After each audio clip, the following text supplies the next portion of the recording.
Spendthrift Farm Stallions. First 2-year-olds on the track by Golden Sense, Cross Traffic, It's My Lucky Day, Can the Man, and Shaking It Up, including Golden Sense's stakes winner Pickett, a dominant 9-length winner in the $75,000 DS Shine Young Futurity at Evangeline. Spendthrift, the Breeders' Farm.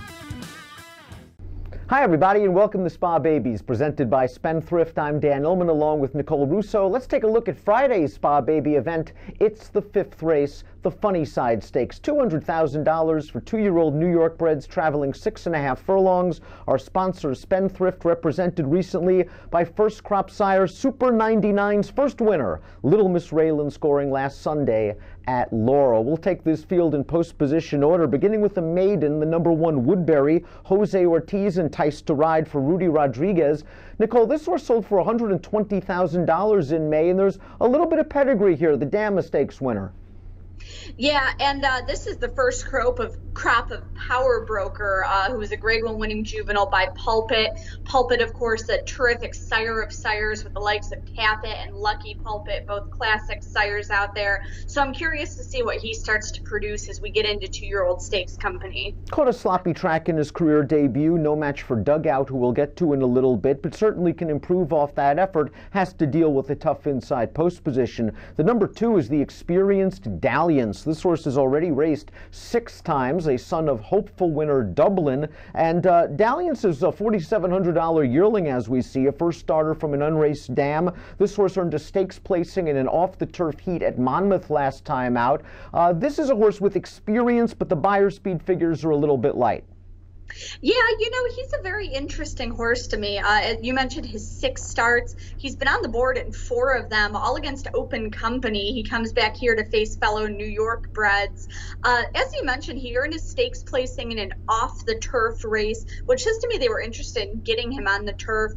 His second dam was a Group 3 winning turf sprinter in Germany, so I'm wondering if that's going to be where this one ultimately belongs. But he is a very interesting horse with all that open company experience. We just saw him finish 3rd in the Tyro, a tiring 3rd late, but this horse has chased some fast paces, most notably in that Bashford Manor Stakes, an open race that you were referring to against the quality sprinter Sir Troubadour. Longtime New York trainer Gary Contessa conditions both the 3 Red Zinger and the 4 Bustin' to be Loved. These are 2 colts that have shown different running styles throughout their careers. Let's begin with Red Zinger, a $170,000 yearling by the first crop sire Will Take Charge, and I like the fact that this horse already has 2 races at 6 furlongs. He should be set for the slight stretch out in distance. Definitely. He's got that foundation. He's still a maiden, was 3rd in both his outings, although that includes a stakes placing on his debut. Finished behind horses in this field who are going to get some interest, so might offer some value from the first crop of Will Take Charge, champion Will Take Charge, who of course developed so strongly that second half of his 3-year-old season. And I do expect his runners to need a little bit of time to develop as well, but this one has shown a lot of promise. Interesting pedigree, certainly, with the stamina of Will Take Charge over the speed in the female family, and this horse might benefit from a fast and contested pace. And one of the horses that could be contesting the pace is the number 4, Bustin' to be Loved, his uncoupled stablemate, an $80,000 April 2-year-old by the undefeated Grade 1 winning sprinter Bustin' Stones, and there's a lot of speed in this pedigree. Bustin' to be Loved showed speed in his career debut, dismissed at 19-1. He went right to the front, and he put away Red Zinger, his uncoupled mate. This was a really solid performance going 6. He's going to have to stretch out against some other speeds. Yeah, Bustin' to be Loved, one of 2 in this field who has won at 6 furlongs. But as you mentioned, I do think that he's going to have some company on the front end.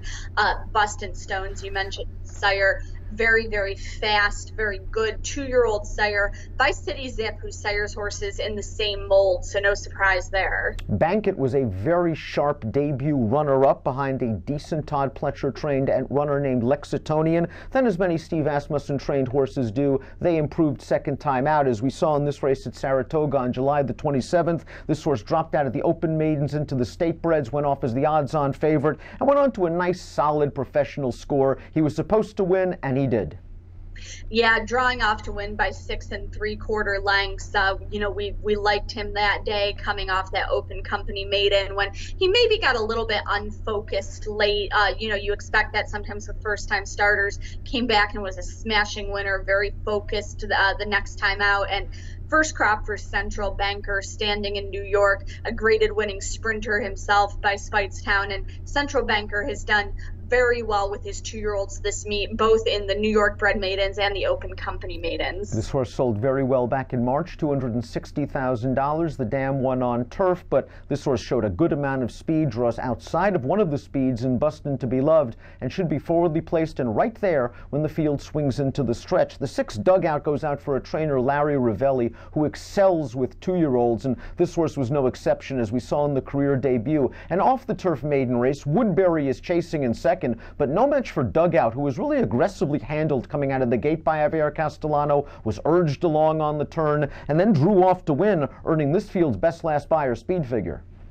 Yeah, drew off to win while maybe not keeping a completely straight line down the stretch, and I'm wondering if that was Castellano, trying to keep him in what he thought was the better part of the track, or was the horse drifting a little bit?